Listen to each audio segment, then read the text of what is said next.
she's looking at Johann John Tualdi, and Tualdi is pointing his hand. You can see Tualdi's hand in the picture. I've studied it carefully. With his left hand, he's saying, put that back. Put that back. Probably speaking to him as he would to his grandson or his son. Put that back. No, put that back.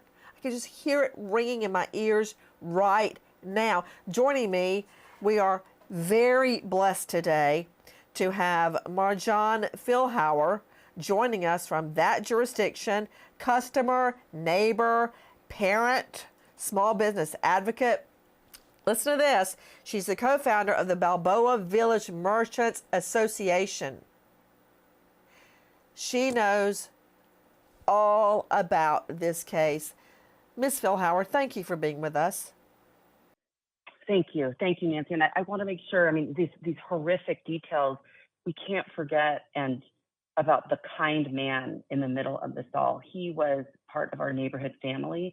I was born in this neighborhood, and I'm raising my 3 kids here who were also born in this neighborhood. It takes us 60 seconds to walk to Richmond Market. It was the first place I ever let my kids walk to on their own because John was there.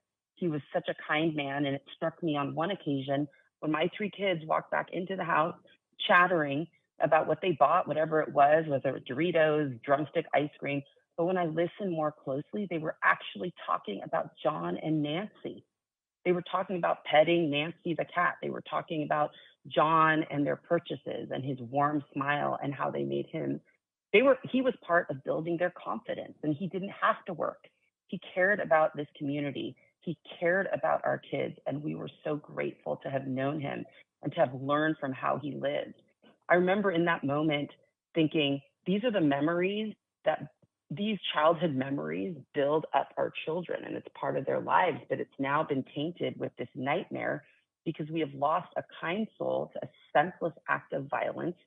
And my neighbors and I, we've had enough. We have had enough